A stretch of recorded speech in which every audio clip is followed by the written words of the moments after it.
Kodak on here. Kodak on there? Kodak Joseph bad on the nigga. Kodak guys need to get in the gym. Bitch, you need to get in the gym, Kodak. Let him know.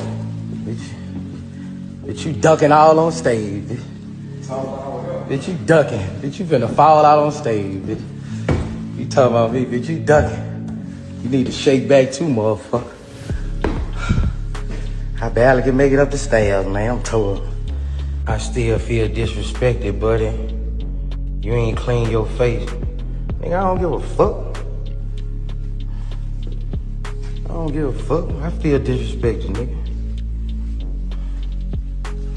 I feel disrespected every time you say something about me, nigga. I don't feel disrespected. That shit ain't nothing to me, though, nigga. I don't give a fuck you feel disrespected. I spoke how I felt about the situation, nigga. Fuck. You know you wasn't supposed to fuck with that. And I ain't gotta clean my face for nobody, Kodak, bro. I'm a gangster. Like, bro, I don't gotta clean my face for nobody. Anything I say, I stand on it. You should know that, bro. I kinda went too hard on you, but that's me, man. I was mad at you, nigga. I was mad at you. I looked at you like, you know, like I am to my generation. Like I am to my generation, the shit that I stand, I looked at you like you is to that generation. What you say and what you do matter, nigga. Anybody else, I wouldn't have gave a fuck. Anybody else would have did, I wouldn't have gave a fuck. But you, Any of them other rappers, them niggas could have did that. I wouldn't have gave a fuck. I wouldn't have gave a fuck. I don't hate you, my nigga. I don't wake up, I don't hate you, my nigga. I get mad when I see you, when I see you, man. When I see you looking like you drugging and out your fucking top, I get mad, nigga. I'ma tell you that. Nigga, that shit don't be no, nigga, when I see you, nigga, I get mad, nigga. Nigga, I ain't try to cancel you, my nigga. I didn't try to cancel you, my nigga. I said what I said, and I let it go. I ain't say nothing else after that. Trying to cancel you is coming after you. I never did that, bro. I said what I said and kept pushing. You kept the narrative going. Boosie disses. I ain't even thinking about you, I swear to God. All the bitch ass nigga DM me on some shit like, that would say, yo, Kodak, this Boosie, what's up, my G? Like, duh, this you, but nigga, this you write me from your page. You did a song with 6ix9ine, bro. Yeah, then you see it, ain't it? What you think? I shouldn't did that? And then you jump on the internet like, you hollered at a nigga, brother. I'm fucked up, Boosie, like, this nigga, listen to your music a lot. I really feel like you failed me as a hero. And if you was on some real OG time, you never supposed to look down on the nigga who like looked up to you. A lot of people at first judged you. They heard that, what you actually said on the song. A lot of people went back on your side. I understand the value of $1. $1 million fucking dollars, bro, to do a song with a nigga who like, I don't even know the niggas he told on, and I ain't even from over there. Nigga, that's y'all rap. I know only nigga squeeze this nigga out some cheese, homie. Nobody ain't stand you from me.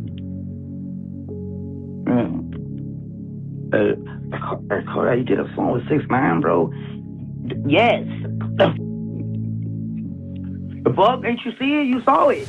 You saw it. Ain't you saw it? You saw it.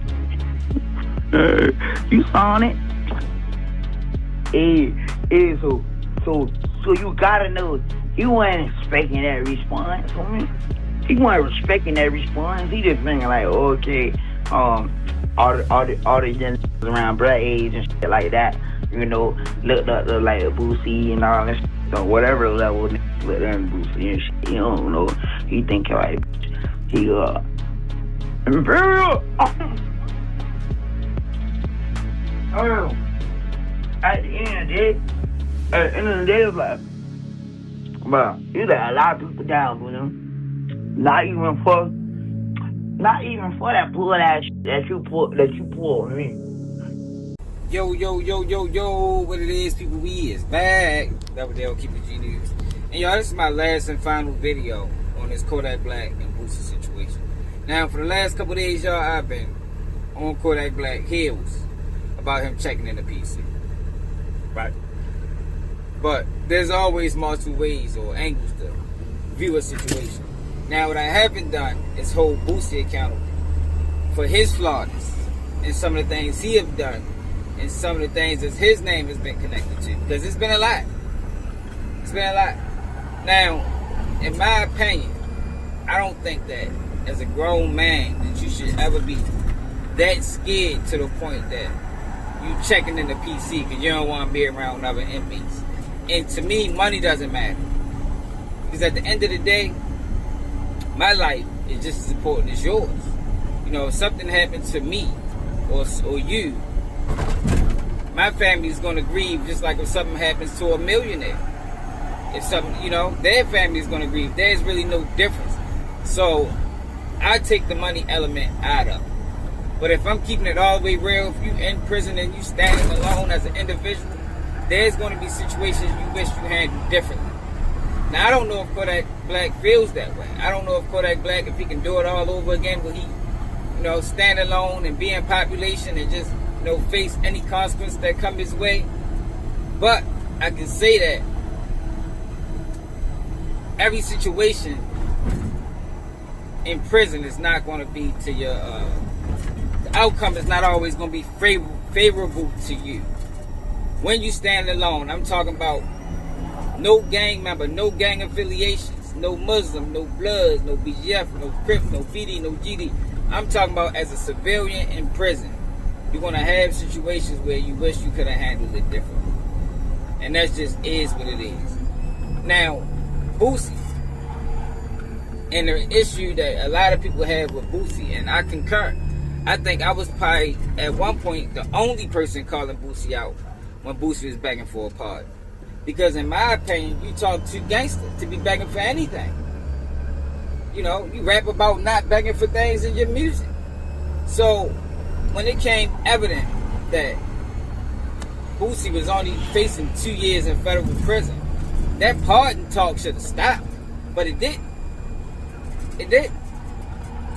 Now, Boosie doesn't have an extensive criminal history. So, I think his sentence was ultimately fair. You know, I don't think he deserved to go to prison for that you know, what he got accused of or pled guilty to. Because he don't have a long criminal record. You know, Boosie only offense is a third-degree marijuana charge. Like, I know a lot of people like to reference the murder, but he got found not guilty on that, so that can't be held against him when it came down to evaluating how much time he should get on that case. So Kodak Black was in a similar situation where he went to prison and ultimately ended up getting his sentence commuted because of a lying on a gun application. Lied on a gun application.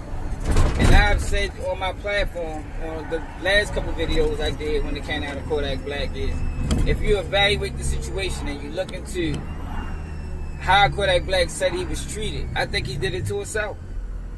You know, it's standard practice in prison. If you're going to complain or give the COs a hard time, they're going to make the time hard on you. And that's what they did to Kodak Black.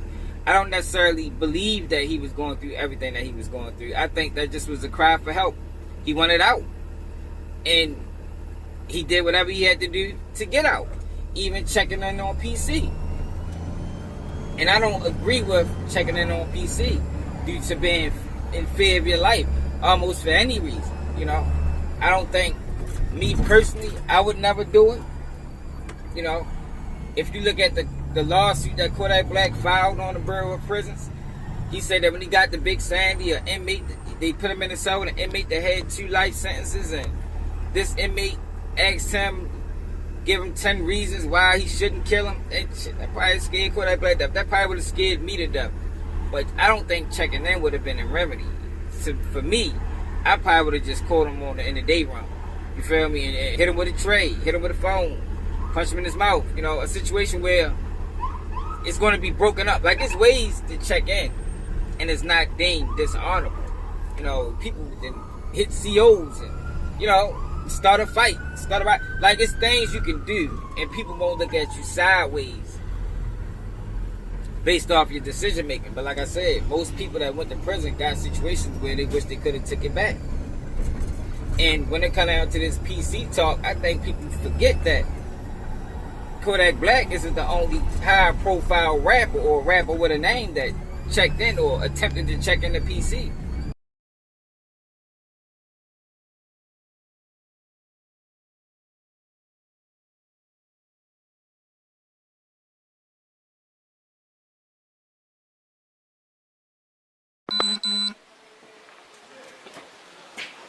Them my pictures.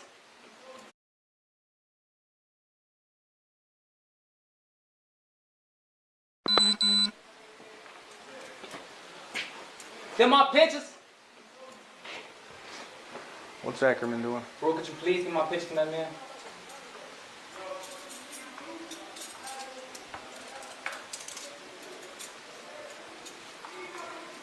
Where's the plumber at? In there? This the only deck I've been on that's got a problem with it. They supposed to be a Christian deck, but they got a problem with gay people. How you gonna be Christian? So because of your sexual orientation, you're requesting protective custody, is that correct? Yes. Okay.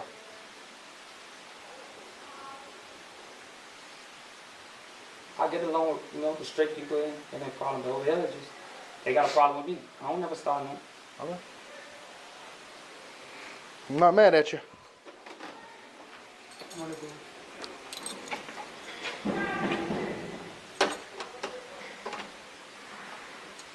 That bitch got my picture. I'm trying to take my picture to my sister.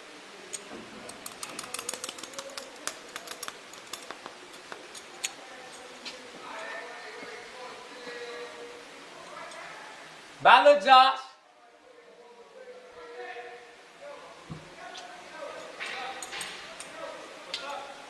I'ma fuck you too. What's going on? This is what I'm talking about. Oh, handcuff him and get his ID so we can take him downstairs to start the PC process. Behind the back and pat him down too.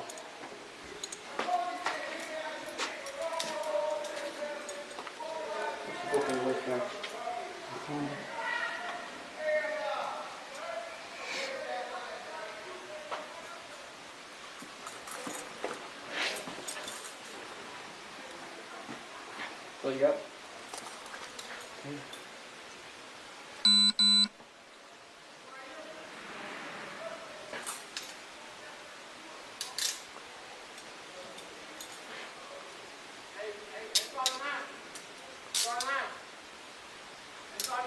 You talk to my sister?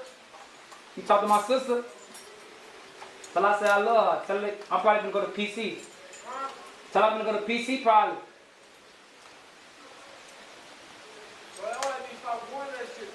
What's your name?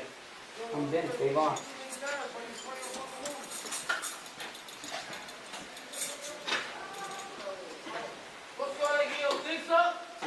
They trying to let me suck their dick.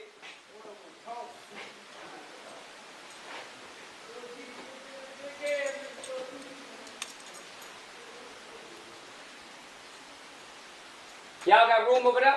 Whose stuff is that? Y'all got room over there? How do you know That guy that? just gave it to me from my pretend. He's like, that's his stuff. Are these your pictures? Yeah, that's my picture.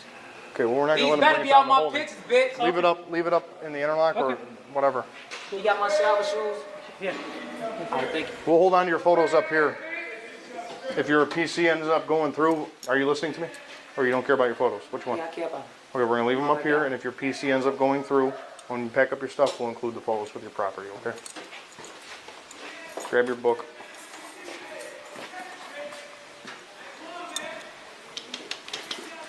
Are you going by Goche?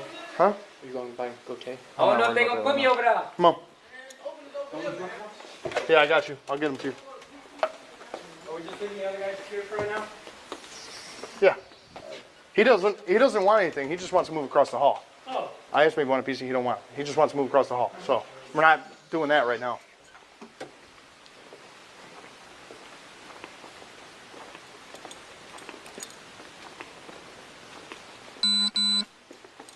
Hey, this is their single.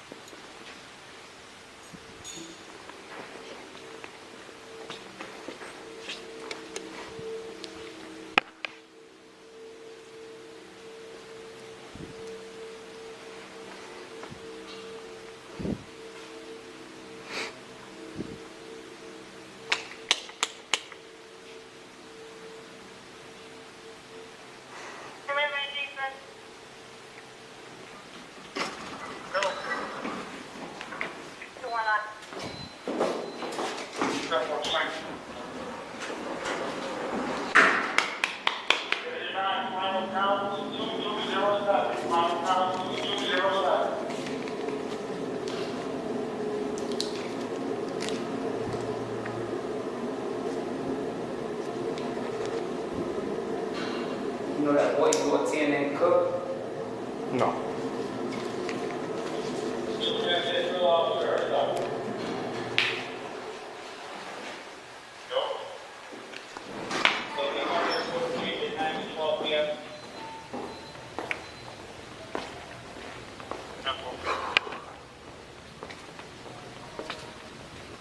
This way.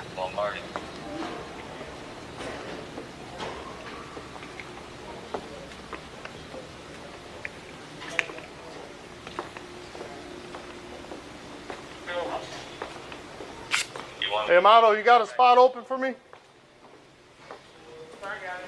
It's 5?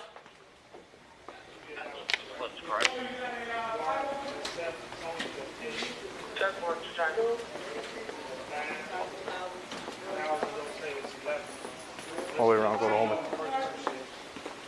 Is that disciplinary over here? Yeah. Done? Yeah. Matter of fact, hit the scanner real quick.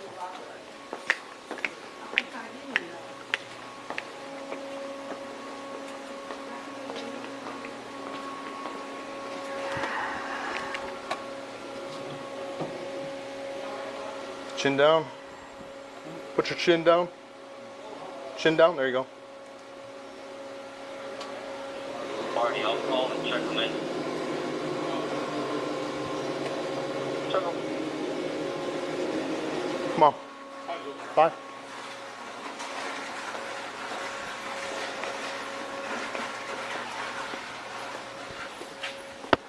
You want him in 5, right? Or 4?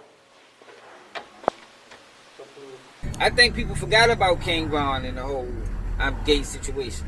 Now, I called King Von out for that.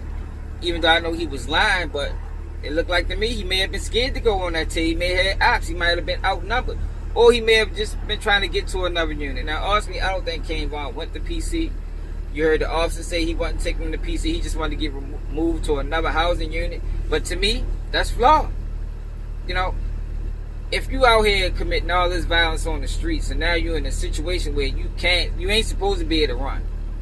This is a situation where you got to stand on everything you did and you're not willing to stand on it for every reason. I think that's flawed in my opinion. But like I said, people, when you in certain situations, in certain environments, and the odds are against you, you might not handle it. You might deal with regret with how you handle that situation, looking back at it. Now, when it comes down to Boosie and how he is carrying this whole situation, he's carrying it like he's the most honorable and he never did nothing flawed, but it's a lot of flaw in Boosie. Come with my shit, man. Come on, man. Come out your pocket, man. My whole fuck truck. Let me get all that, man. My whole fucking truck fucked up, man. Get the fuck out of my face, dog.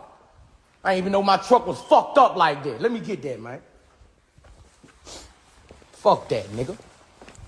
Sick of y'all niggas fucking my shit up. I don't wreck shit round this bitch. I ain't never wrecked nothing, nigga. I don't never wreck shit. Wrecking my fucking shit.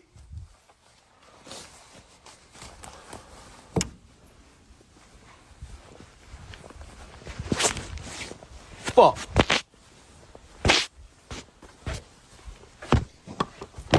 Never wreck my shit. Never.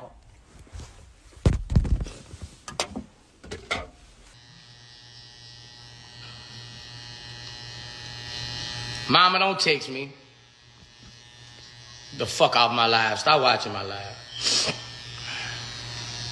Say what the fuck I want on my live. Now back to what I was saying before I was interrupted. It's a lot of them out there. But go ask your baby mom, do she want to suck my dick? See what she respond.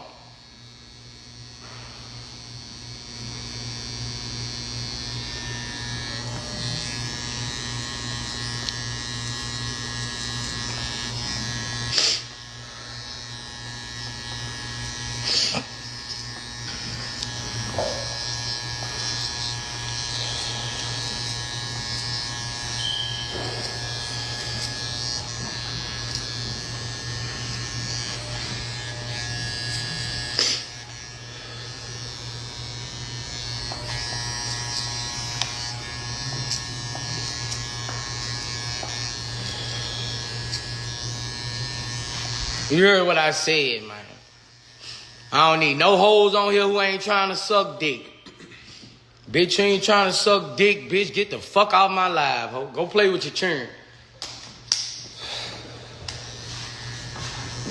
Hey, I don't need you to put me on your live, bro. Get me off your fucking live. Nigga, I'm on my own fucking live. I don't need you to put me on your fucking live, nigga. Ain't nobody on your shit but 4 people, nigga. Fuck on. Can you get out the kitchen, bro? I don't need to see nobody, bro. Get the fuck out my kitchen, nigga. Thank you. Just me and my ball in his live. Get the fuck out my kitchen, nigga.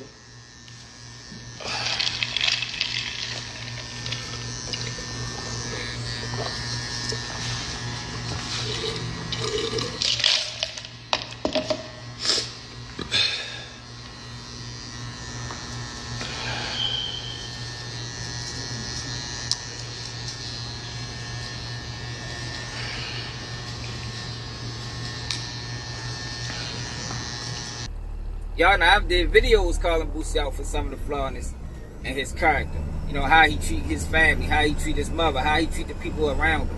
It looked like to me he got a superiority complex where he think that since I got the bag that you can't tell me nothing. And if you do tell me nothing and I don't agree, I might cut you off. I might disrespect you. I just seen videos where Boosie was disrespecting his friends. I'm talking about to the maximum. And I was always raised that you treat the janitor the same way you treat the CEO. So everybody gets treated equally. It don't matter if you got $1 or if you got $100 million, you get treated the same. You know, Boosie doesn't seem like he adapts that mentality. I don't like the fact that Boosie's name was even associated with Marlo Mike.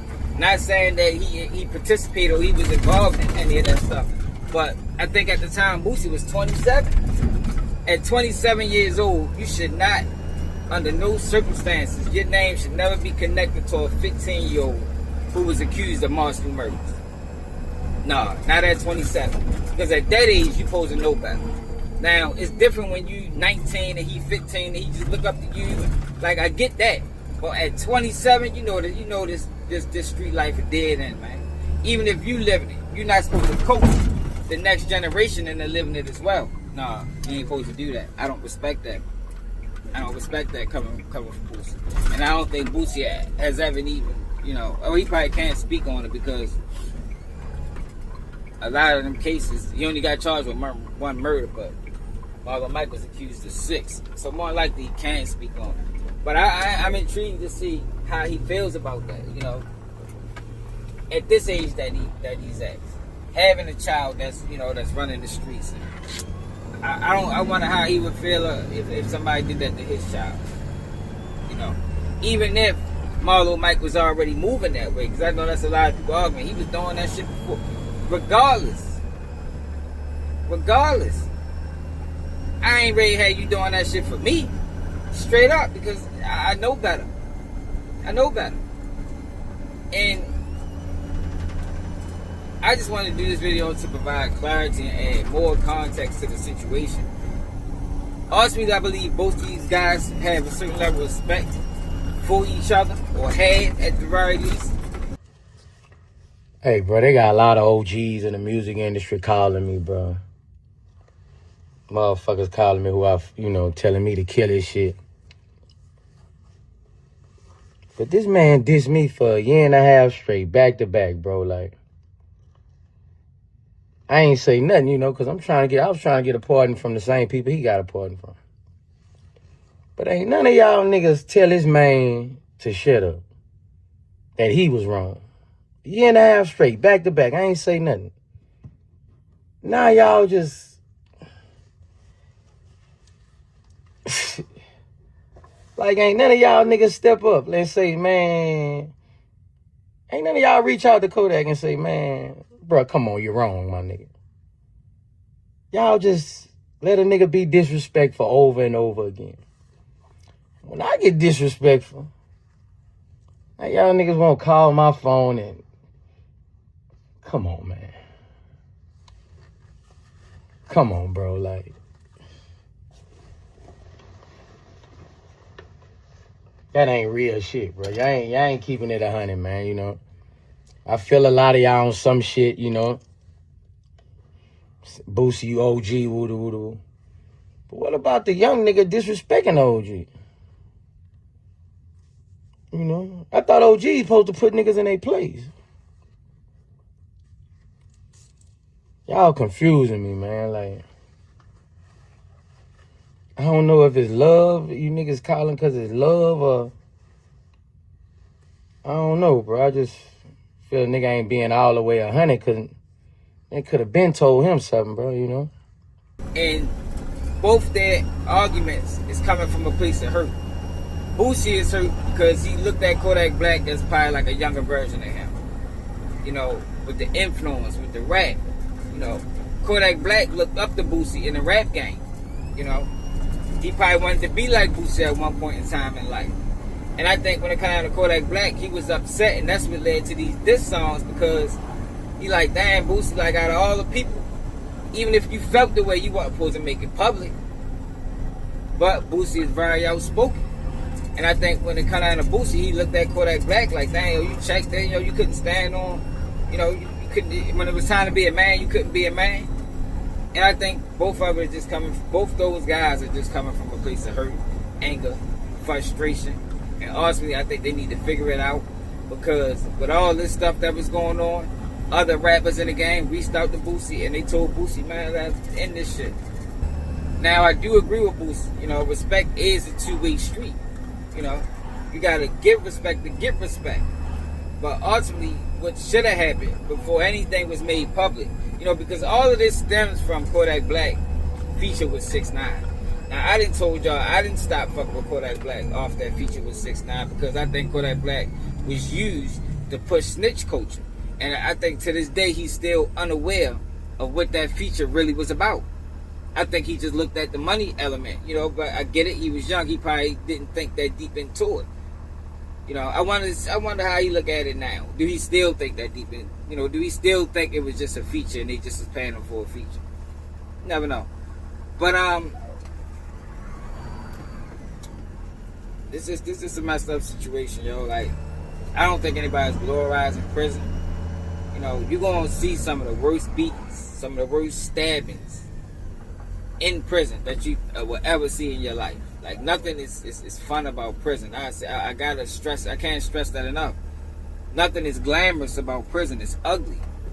You know, people die in there. People commit suicide. You know, some people don't even bathe. Like, it's not a place for a man, for anybody, you know. If you make it to prison, man, you failed. At least at that moment. You know, it's nothing to be happy about. And when you in that situation and you standing alone, you're going to find yourself regretting not handling certain situations different. I think probably 90% of the people that did time can admit that. As a civilian, I ain't talking about no gang member.